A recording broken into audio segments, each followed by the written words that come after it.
Obrigada por você ter aceitado o convite para participar dessa entrevista para o nosso trabalho da PEX, do curso de Psicologia, no primeiro semestre. Eu vou fazer algumas perguntas para você, mas fica à vontade para ser um bate-papo. A gente gostaria muito de saber de você como psicólogo. Como que foi a sua escolha da psicologia? Como que você atua hoje em dia? Um pouquinho da sua profissão. Então, eu queria que você contasse pra gente um pouquinho essa parte inicial e aí eu vou complementando com algumas perguntas do trabalho. Tá bom.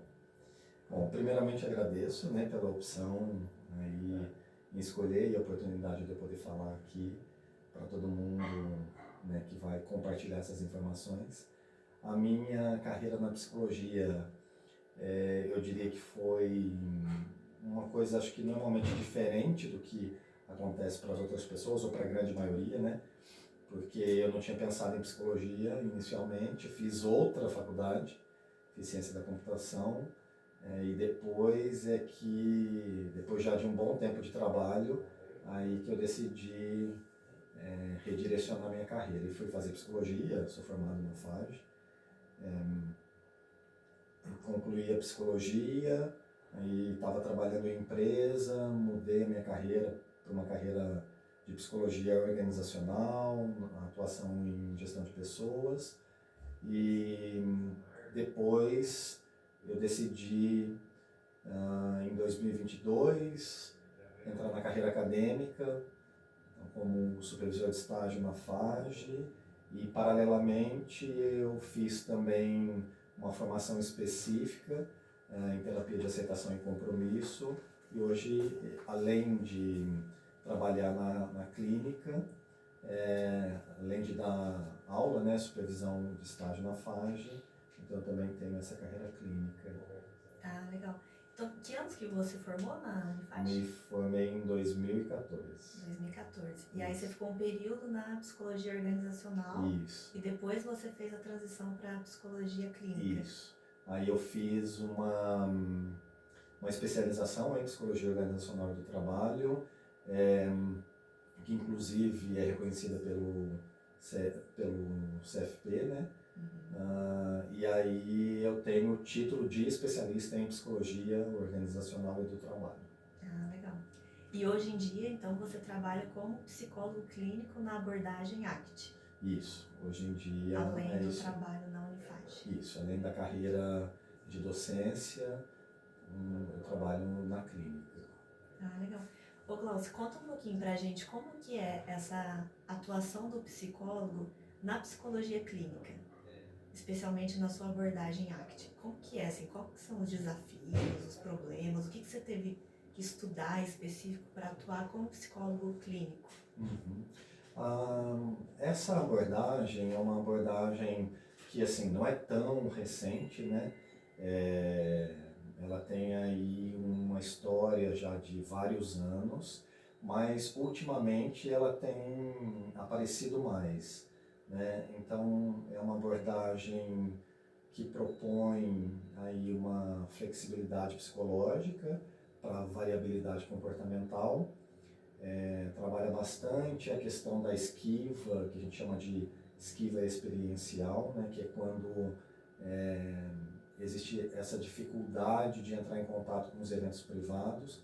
Então, ela é baseada no behaviorismo radical, né? Então, uma abordagem comportamental. E o que a gente vê hoje, e aí não seria um mérito ou um demérito, né, por assim dizer, da abordagem, não é essa a questão, mas eu acho que é o momento atual, né? Então a gente tem um momento, ao mesmo tempo, de mais consciência a respeito do sofrimento psicológico, mas também um momento de muitas coisas ao mesmo tempo, uma dificuldade de gerenciar adequadamente o tempo, né? E por conta disso surgem outras formas de sofrimento que acabam integrando aí e gerando mais dificuldades, né? Então, além disso, eu enxergo também esses desafios que a inteligência artificial acaba apresentando, né? E implicam em questões a respeito, não só na psicologia, mas em outras áreas do conhecimento também, e áreas profissionais, sobre os limites da atuação, né, do profissional pessoa mesmo e da inteligência artificial como suporte ou eventualmente substituição do profissional, né? Então essas questões hoje em dia estão muito aí colocadas para a psicologia, né? Mas o desafio que eu vejo maior mesmo é essa demanda para as questões emocionais e psicológicas, né? Tem havido muito sofrimento. Sim. Eu fiquei curiosa com fazer uma pergunta um pouco fora do roteiro, agora que você comentou da inteligência artificial e como que está o cenário hoje em dia, porque antes da psicologia você tem formação em ciência da computação. Isso. Fiz um mestrado em processos, inclusive. Legal. Você acha que esse conhecimento que você teve prévio antes da psicologia, ele de alguma forma te direcionou para ir para essa abordagem? Olha, eu diria que não necessariamente direcionou, mas acaba funcionando como um diferencial, porque eu tenho um conhecimento técnico dessa parte, né? Embora não esteja atuando diretamente com isso, mas você continua tendo a base, né, da formação. E é uma base bastante lógica, que facilita você pensar e organizar as ideias. Então, eu acho que esse é um recurso bastante importante quando você precisa de objetividade dentro das questões científicas, sabe? Não que você não tenha, que você tenha dificuldade, na verdade, com a questão da subjetividade, não é isso. Mas, inclusive, a subjetividade do indivíduo, ela precisa ser trabalhada de uma forma que consiga voltar para esse indivíduo, né? No sentido de que ele desenvolva recursos para diminuir ou até evitar mesmo o sofrimento psicológico que existe. Então, o que eu vejo importante para mim é um olhar um pouco mais objetivo e até processual mesmo de como é que esse processo psicoterápico pode acontecer, né? Não é o psicólogo que vai necessariamente determinar como vai ser, é o próprio cliente, né, que vai ditando o ritmo ali, mas essa parte mais lógica, eu acho que facilita um pouco como você encadeia algumas ideias, como você percebe alguns cenários, como você consegue entender um modo de processamento psíquico, né, da pessoa que chega até você. Tá, interessante. Uma curiosidade que eu tenho em relação à abordagem que você comentou, que é ACT. Você falou que vem do behaviorismo. Qual que é a relação com o TCC? Ela é uma linha da TCC ou ela é par da TCC? Como que ela se relaciona? Didaticamente falando, a gente tem aí o que muitos chamam de terceira onda, que seriam essas terapias contextuais, no escopo das quais a ACT se insere. A gente tem DBT também, né, é uma outra bastante, eu acho que assim, utilizada hoje em dia, é diferente da TCC. Então, durante essa formação que eu fiz, e até fácil, dá para a gente pesquisar pelo próprio Google, mesmo na internet, para tentar entender um pouco, a gente percebe que, do ponto de vista, como é que eu diria,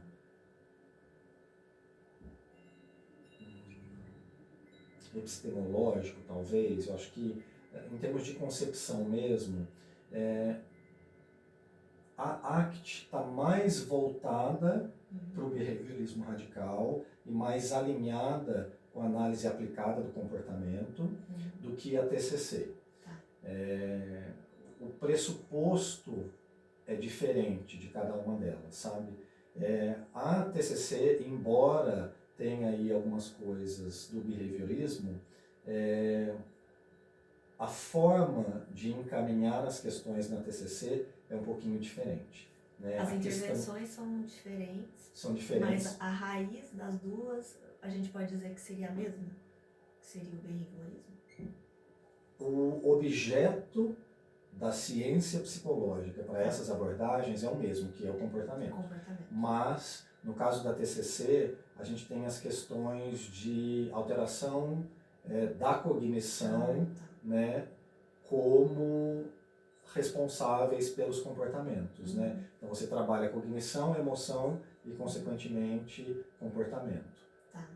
No caso das abordagens que são baseadas no behaviorismo radical, o objetivo de intervenção é justamente comportamento.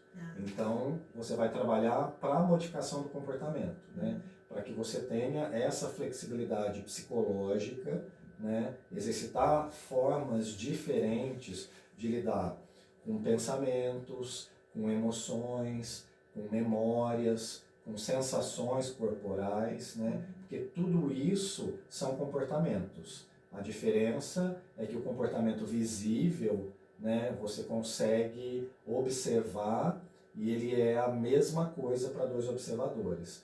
O comportamento não visível, que é o comportamento debaixo da pele que a gente chama, ele é um comportamento a que o terapeuta tem acesso de uma maneira indireta, só a partir do relato daquela pessoa. Então essa consciência, né, essa observação desses comportamentos privados, né, tem um lugar muito importante na terapia de aceitação e compromisso.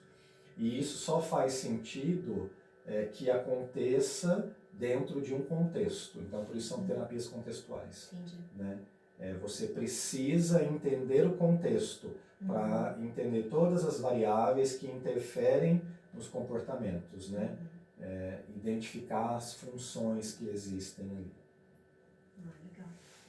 Ô Glaucio, uma curiosidade que eu tenho é que, assim, como você comentou que você antes trabalhava na psicologia organizacional, né? Acho que você ficou bastante tempo nessa área. Sim. E depois você fez uma transição e foi para psicologia clínica, na abordagem ACT. Você acha que, por exemplo, na psicologia organizacional,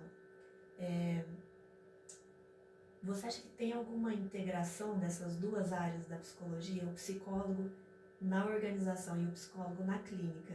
Você acha que eles são profissões totalmente diferentes ou elas têm alguma convergência assim, nos dois ambientes? Eu diria que sim, tem convergências, mas convergências que são conceituais, não de métodos, né? Porque a proposta de atuação de um psicólogo no contexto clínico é diferente da proposta de atuação de um psicólogo no contexto organizacional. Ainda que a gente possa lidar com as questões de saúde e bem-estar em ambos os contextos, né? Mas o propósito de uma atuação clínica é identificar essas questões de sofrimento individual ou casal, por exemplo, né, no caso de uma abordagem que vai lidar com um relacionamento. E já na organização, você está lidando com a questão de grupos, né? O foco não é um foco de psicoterapia, por exemplo. Mais coletivo. Sim. É um ambiente coletivo que você está ali tentando fazer de alguma forma que aquilo lá fique saudável para todo mundo. Sim, Então, a saúde e o bem-estar tem essa amplificação no sentido de perceber as inter-relações, perceber as relações que existem em termos de cultura organizacional com as pessoas que estão ali, de que maneira isso interfere benéfica ou maleficamente, né? No sentido de trazer dificuldades de ajustamento, problemas de sofrimento emocional por conta dessa cultura. A gente tem questões muito sérias como estresse, burnout, ansiedade, né? Isso também pode se desenvolver no ambiente organizacional. Tanto que agora, em maio, a gente tem a atualização da NR1 e ela traz um foco bastante grande de responsabilidade para as empresas com relação ao sofrimento emocional, né? E as questões de saúde mental dentro do ambiente de trabalho. Então isso diria que assim, é uma grande conquista, né? Olhar para isso no ambiente organizacional com mais cuidado. Não é uma proposta de fazer clínica dentro da empresa, não é isso. Mas é uma proposta de você passar a olhar como empregador essas questões ou essas variáveis contextuais, né, a que cada colaborador está sujeito. E a forma de organização psíquica desses colaboradores para lidarem com essas variáveis no ambiente organizacional. Sim.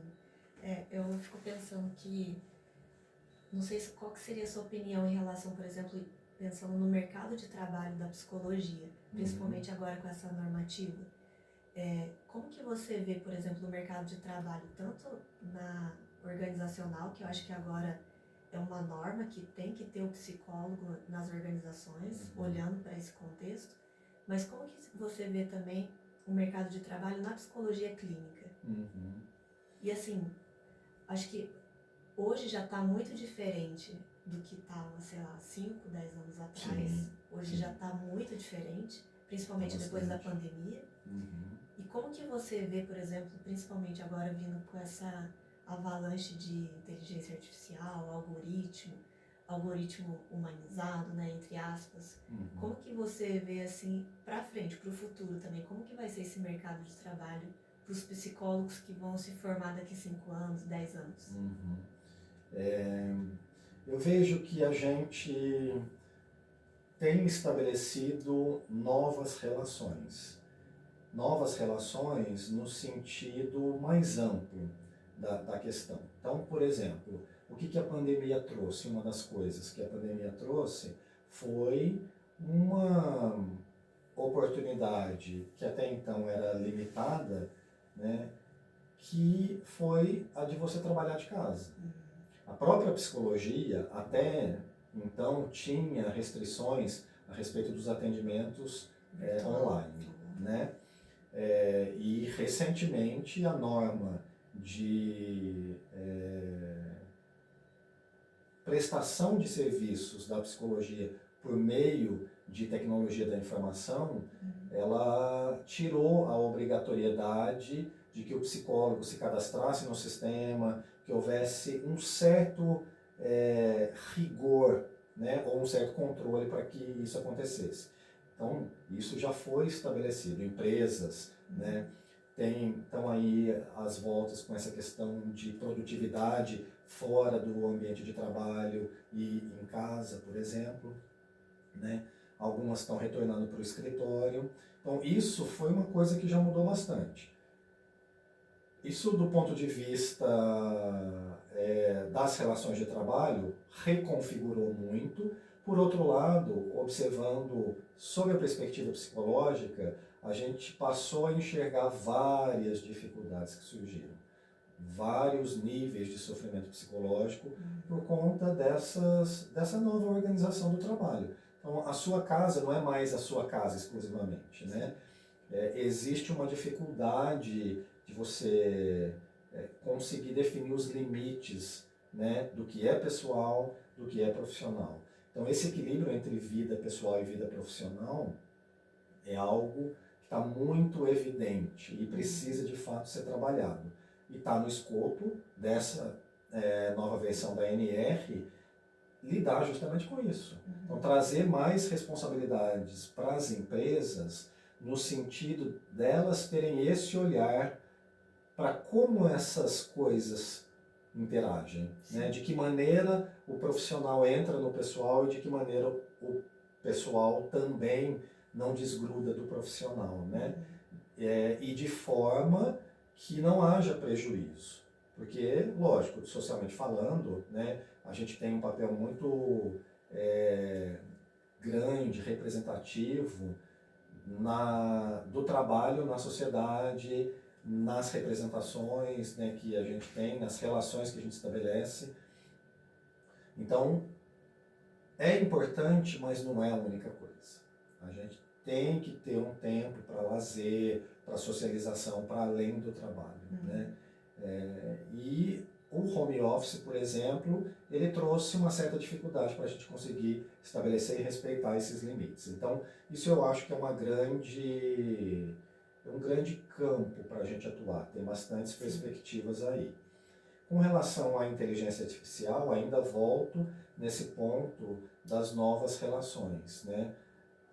A inteligência artificial veio para mudar muita coisa e de fato mudou, né? Hoje em dia a gente tem possibilidades que a gente não tinha pouquíssimos anos atrás, né? Eu digo assim,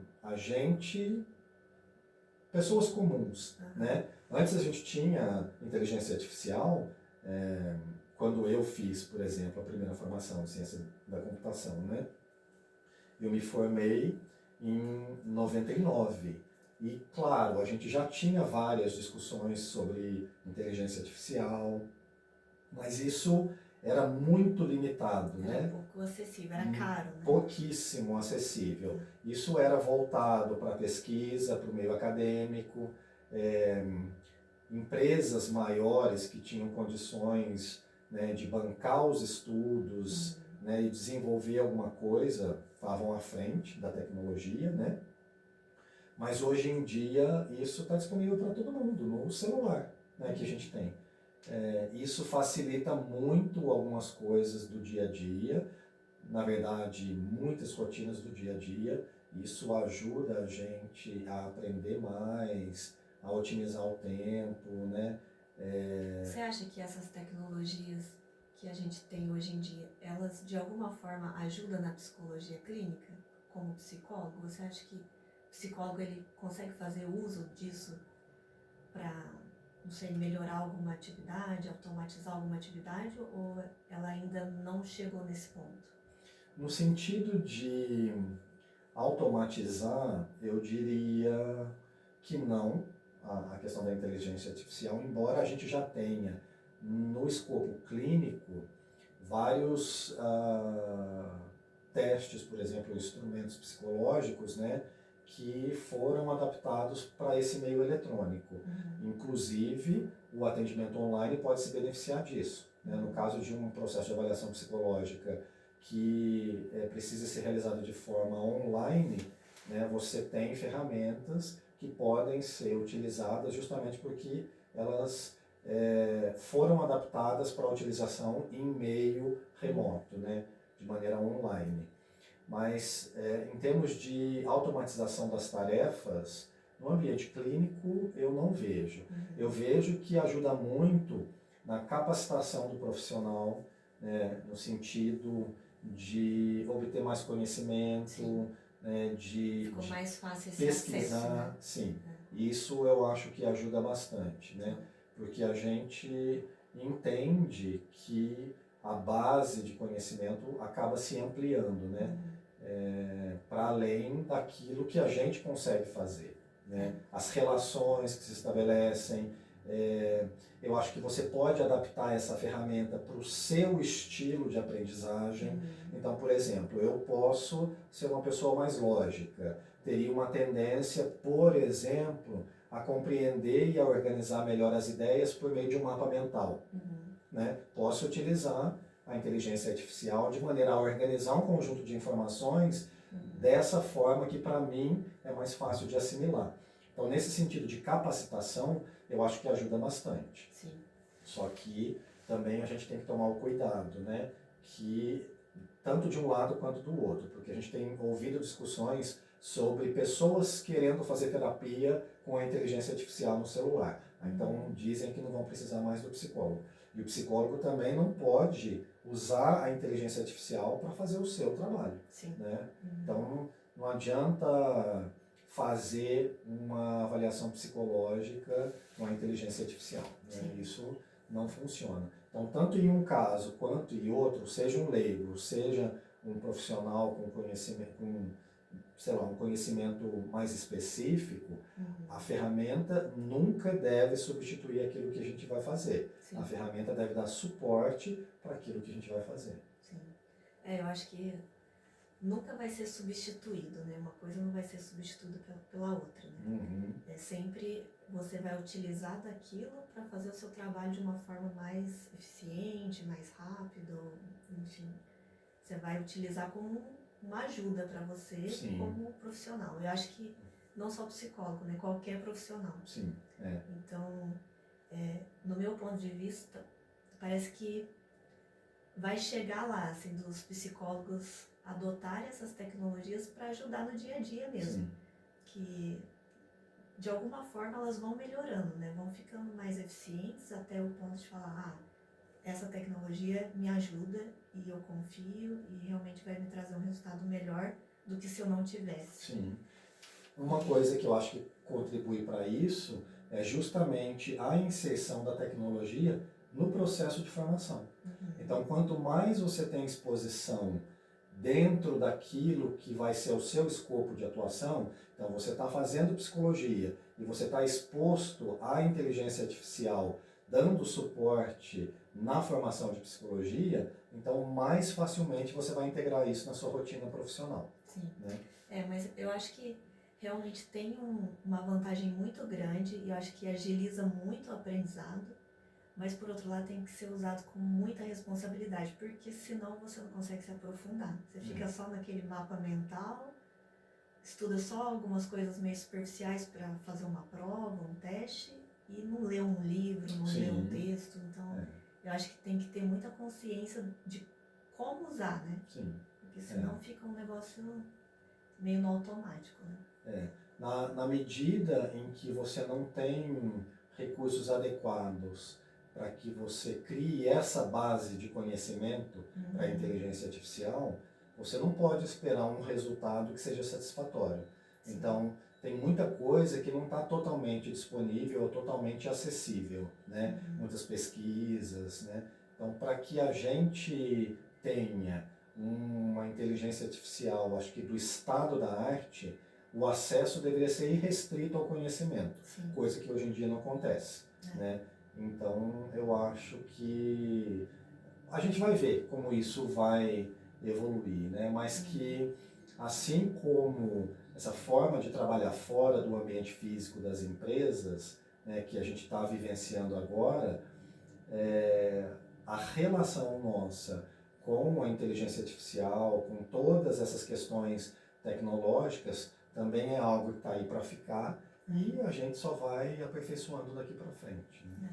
Eu acho que uma coisa muito legal que aconteceu nesses últimos tempos e, na minha visão, acho que favoreceu muito para a psicologia é o fato do atendimento online, né? O fato de você conseguir se consultar com um psicólogo de outra cidade, outro estado, acho que isso daí favoreceu muito para os dois lados, né? Sim. Você acha que tem alguma diferença na eficácia do tratamento, da terapia ser presencial ou online? Tem alguma coisa assim? Porque eu imagino que não, porque agora está liberado e deve ter tido estudos que mostrassem que não, né? Mas você tem experiência? Não conseguiria te dizer, não sei, não vi nenhum estudo, até porque eu acho que é pouco tempo que a gente tem, né, para poder tirar uma conclusão assim consistente a respeito da eficácia, né, independente do meio. Agora, o que eu te digo é que existe preferência, né? Então, tem pessoas que se adaptam bem a esse modelo, mas tem pessoas que preferem o modelo presencial, né? Talvez a gente entre nas questões mesmas, né, que a gente tem com relação a trabalhar em casa ou trabalhar fora de casa, né? Uma Tudo coisa vai é ter fato. um ponto bom, um ponto forte, um ponto fraco, né? Uma coisa é fato. O ser humano é um ser relacional. Não tem como a gente não estabelecer relações. As relações, elas podem ser presenciais, podem ser virtuais, estão aí os aplicativos, né, de redes sociais para dizer, né? A gente tem rede social aí já desde muito tempo atrás, né? E a rede social nada mais é do que esse estabelecimento de relações. Então funciona, tem as suas ressalvas, vários pontos que a gente pode falar aí, mas como os relacionamentos presenciais também têm, né? Desconfiança, a questão de não se entregar totalmente, né? Muita gente vai dizer, mas você não consegue ter uma relação que seja mais profunda no sentido de facilitar o que precisa acontecer e, consequentemente, a eficácia daquilo que precisa acontecer. Mas a verdade é que a gente está lidando com as mesmas variáveis, né?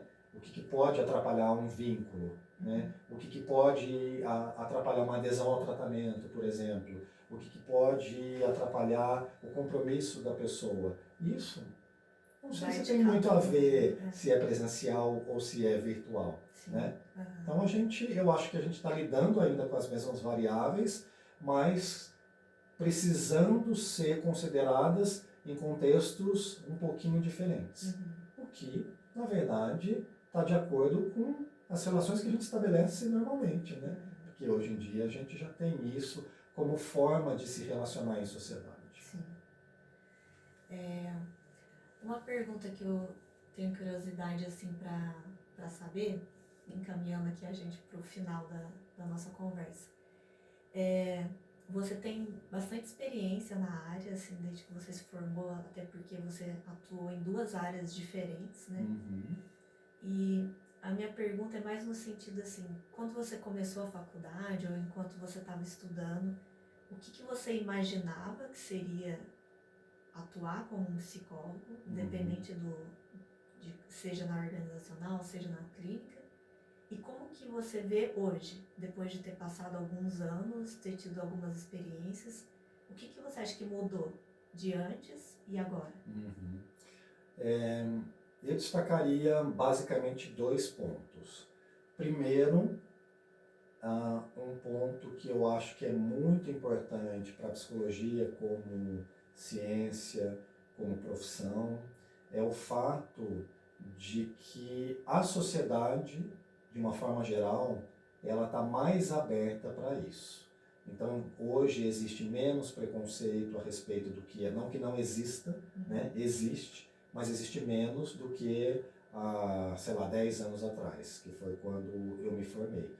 Então, esse acesso à psicologia, ele está muito mais fácil, ele está muito mais livre, acho que de preconceitos por parte das pessoas, da sociedade em geral. Então, isso facilita muito, né, que as pessoas se dediquem à psicologia como um instrumento de saúde e bem-estar e não mais como algo estritamente ligado a uma condição patológica, né?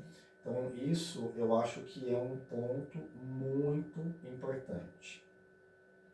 E um segundo ponto que eu acho que também vale a pena mencionar aqui é que a gente tem muitas possibilidades de atuação e tem tido mais e mais possibilidades de atuação, no sentido de diversificar o fazer psicológico.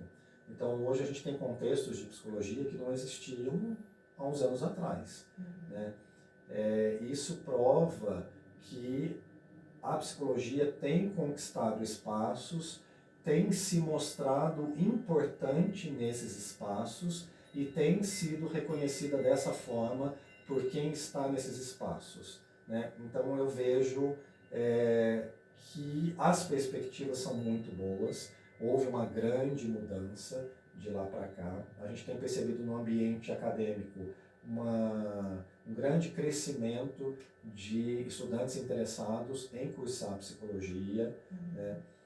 E tudo que tem acontecido, isso que a gente já falou um pouquinho sobre as questões tecnológicas, né? Toda a mobilização das questões sociais hoje em dia, nos diferentes contextos, né? Isso vai gerando necessidades, vai gerando oportunidades e vai fazendo com que a psicologia acabe entrando nesses contextos aí de atuação que antes eram mais limitados e com isso, mostrando resultados, passa a ter um reconhecimento, tanto do ponto de vista social, né, da comunidade em si, da sociedade, mas principalmente de outras ciências, né, que vão reconhecendo que de fato existem questões relacionadas ao psiquismo, né, às relações que são de fato bem trabalhadas por meio da psicologia. Eu acho que uma coisa vai puxando a outra, né? Sim. Vai fortalecendo de vários caminhos, assim, né? E a gente tem muitos estudos, né? Eu acho que a produção do conhecimento também em psicologia é uma coisa bastante rica, né? E que desperta cada vez mais interesse. Sim. Então hoje não faço isso, não tenho nem ideia de como fazer, mas acredito que se você fizesse uma pesquisa aleatória para pessoas, tipo você sai na rua e vai perguntar algumas coisas relacionadas à psicologia, não que as pessoas tenham conhecimento, mas eu acho que elas têm uma ideia de direcionamento para a psicologia muito melhor. Sim, né, do que antes. Hoje, eu acho que, em geral, as pessoas estão mais curiosas, né, com a psicologia. Acho que saiu de um estado de preconceito, de achar que psicologia é para tratar de gente louca, né? Tinha essa fala. E hoje está todo mundo muito curioso para saber, para testar, fazer uma terapia, ver como que é, né? Sim. Não necessariamente precisaria ter um transtorno ou alguma doença que está lá incomodando, mas tem tanta gente fazendo, tantos famosos fazendo, né? E Atletas, recomendando, né? Recomendando, artistas. E aí eu acho que vai fortalecendo cada vez mais, né? E, consequentemente, quanto mais gente interessada em cursar psicologia, mais profissional disponível para atender a demanda, que não é pequena, né? E eu acho que um ponto importante que hoje em dia tem sido muito falado sobre isso é a prática psicológica baseada em evidências. Né? Então, na medida em que você também consegue evidenciar o resultado daquilo que tem sido feito no sentido de melhorar determinadas condições, de trazer bem-estar, né?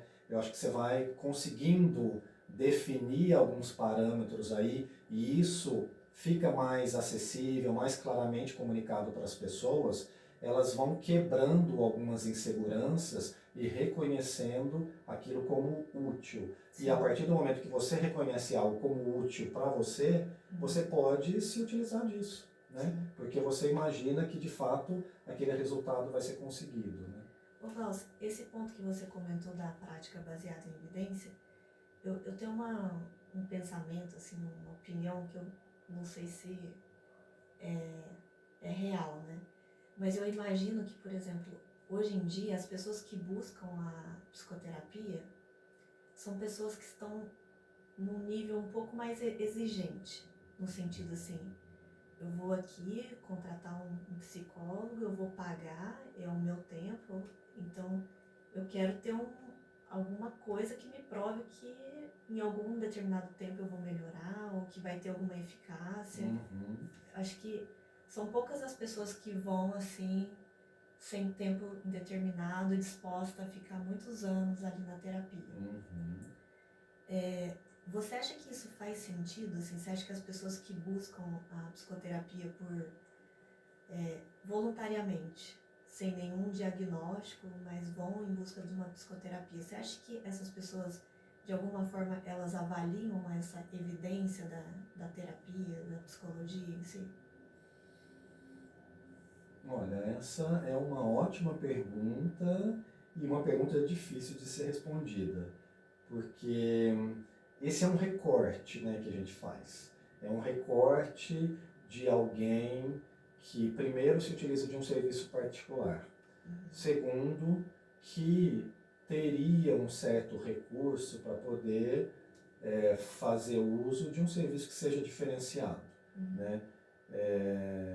a gente tem visto plataformas de atendimento que têm surgido, em que os psicólogos se cadastram e atendem lá a preços diferenciados, né?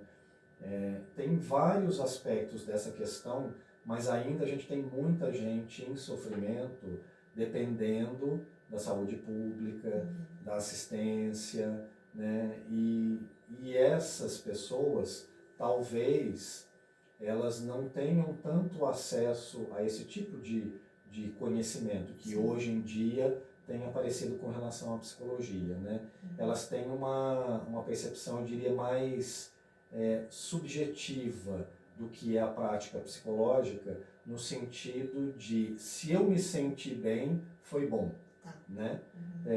E aí a gente fica com as questões individuais ainda, né? Eu acho que a gente talvez parta de algo mais voltado para pesquisas, para poder ir falando, estabelecendo esse diálogo, apresentando de alguma forma, e no sentido de conseguir um resultado mais amplo, né? Uma percepção mais geral, né? De que os resultados são possíveis, né?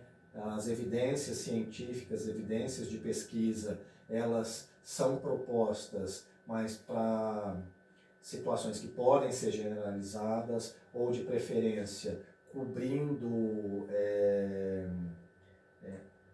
situações de pesquisa que sejam representativas de todo tipo de demanda que a gente tem e não só de um recorte específico, sabe? Sim. Porque eu acho que esse é o desafio, e a gente tem o nosso código de ética, né?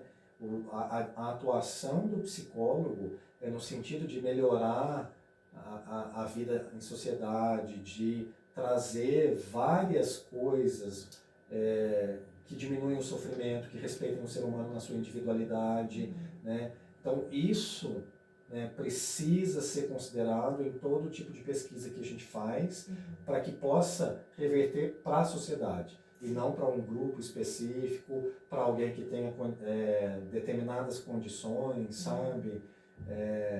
Talvez, um bom trabalho ainda, né? Sim, talvez possa começar por aí, né? Sim. E talvez esse seja o desafio, de quem estimula mais ou de quem puxa mais para que a gente saia da caixa em termos de alguns conceitos, né? Mas não pode ser o objetivo. Sim. O objetivo, eu diria que é a sociedade como um todo. Interessante. Tá joia. Glaucio, para a gente encerrar aqui, eu acho que foi muito esclarecedor. Eu acho que para a gente que está iniciando na psicologia, no primeiro semestre, essa conversa com você trouxe assim, um turbilhão de informações que a gente vai precisar de tempo para digerir. E eu queria perguntar para você se você, por exemplo, fosse dar não sei, uma mensagem, um conselho, uma dica para os estudantes. Você é supervisor de estágio, então você trabalha com os alunos que já estão lá quase terminando o curso. E a gente aqui, eu estou aqui conversando com você, que eu estou bem no início do curso. Então, o que você diria, tanto para quem está bem no começo, que está entrando nesse mundo, e para quem já está ali quase saindo um profissional? O que você diria, assim, para esses dois grupos de estudantes? Uma coisa que é muito importante para a gente é o aperfeiçoamento. E aí eu não digo que é importante porque é um determinado profissional, mas a proposta da vida é se aperfeiçoar. A gente vai vivendo e a gente vai evoluindo, vai percebendo outras coisas, né, ao longo do nosso desenvolvimento como ser humano. Então, eu diria que essa é uma condição natural que a gente tem, né, como ser humano.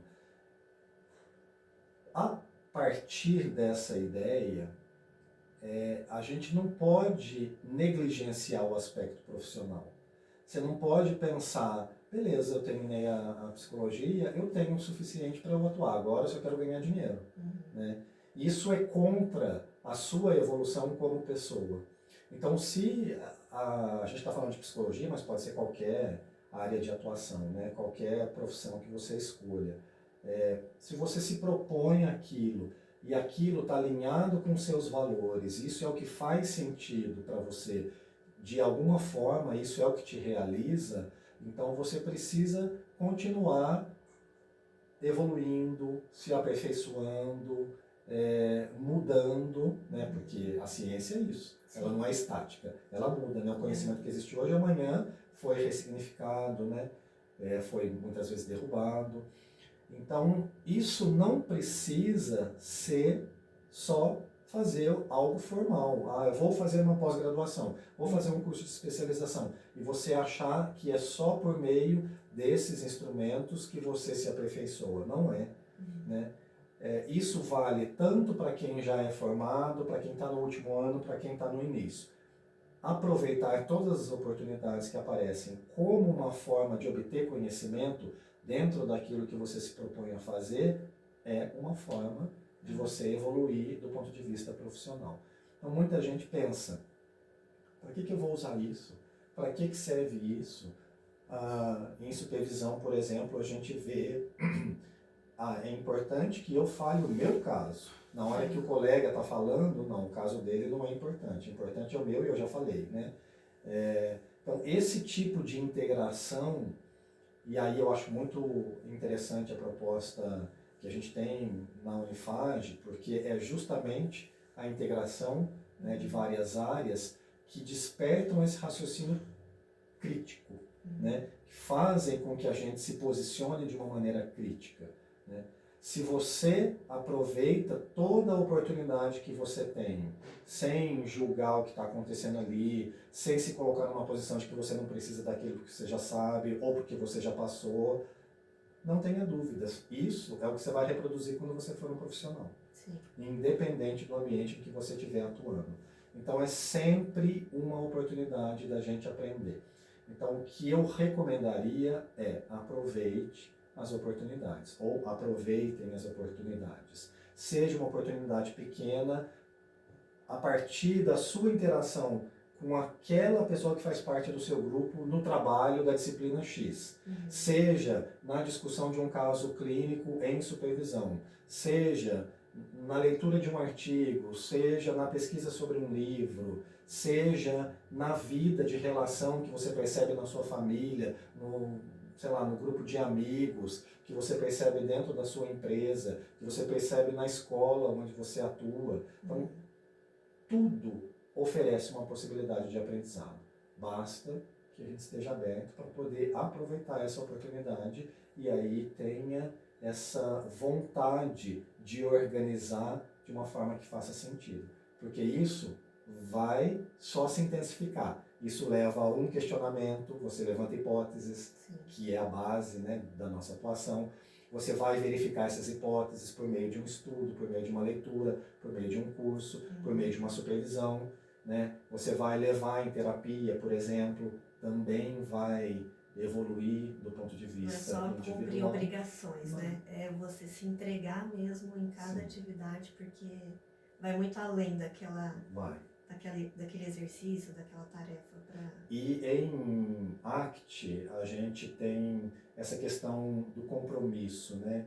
Que está relacionado com o que são valores para você e que ações você tem na sua vida que estejam relacionadas aos seus valores. Então, uma vez que você definiu, tem consciência de que psicologia é algo alinhado com os seus valores, não tem por que você se negar a ter ações que estejam alinhadas com esses valores. Então, se é psicologia algo de que eu gosto, eu preciso me aperfeiçoar, né?